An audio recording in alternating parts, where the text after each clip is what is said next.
Bavārijas galvaspilsētā Minhenē aplūkojam pasaules slavena automašīnu izstāde un jaunākie sadzīves tehnikas brīnumi. To prezentācijās tiek iekļauti visdažādākie šovu elementi, piemēram, sadzīves tehnika deju soļu un mūzikas pavadījumā vispirms tiek radīti no kartona, un tikai tad jaunākos sasniegumus var aptaustīt un izmēģināt mums ierastā veidā. Tos testē arī latviešu puiši.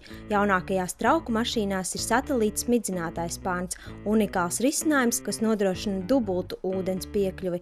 Viņš neveic tikai vienveida kustību pāfli, bet viņam ir vēl viena daļiņa, kura griežoties rotatoram, rotē arī pati pa sevi. Līdz ar to viņš piekļūst daudz vairāk. Leduskapi ir aprīkoti ar LED apgaismojumu, saudzējot cilvēku redzi, it sevišķi to, kuri nakts laikā mēdz panašķoties. Nav tā, ka jūs atverat leduskapu un jums spožais LED apgaismojums uzreiz apžilbina, bet viņš ļoti vienmērīgi un pakāpeniski orientējoši 2 sekundes palielina savu intensitāti, līdz ar to beigās pilnīgi apgaismojot visu leduskapi. Savukārt jaunākās paaudzes veļas mašīnas, atvieglojot mājsaimnieču rūpes, iespējams atvērt ar vieglām gurnu kustībām.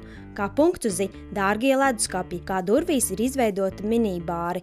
Tiem ir vairākas temperatūras zonas, un leduskapi paši ražo ledu kubiņos. Pie tam tajos ir brīvdienu funkcija, kas uztur leduskapi temperatūru ekonomiskā režīmā. Nav noslēpums, ka Vācijas lepnums ir arī BMW automašīnas. Tikai 4 mēnešus BMW muzejā iespējams aplūkot apgleznotas populārās markas auto, ko pēc savas gaumes pārveidojuši pasaules izcilākie mākslinieki no dažādām pasaules valstīm. Tās sargā manekeni, uz kuriem ir Minhenes modes un dizaina akadēmijas absolventu radītie tērpi. Dažus tie uzrunā vairāk nekā ekskluzīvie braucamrīki. Apbrīnu raisa arī kinētiskā skulptūra, kas ir diegos piesietas metālisks lodes, kas maina augstumu, veidojot 3-dimensiju formas.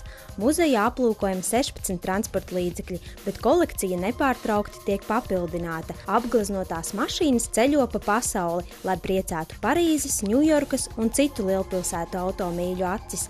Lai apgleznotu spēkratus, ir nepieciešams īpašas prasmes. Visātrāk mašīnu savulaik nokrāsojis mākslinieks Endijs Vorhols. Tas aizņēma vien 28 minūtes. Džefs Kons šo darbu veicis apmēram pusgadu. Savukārt Olafurs Eliasons strādājis pie savas ūdeņraža mašīnas gandrīz 3 gadi.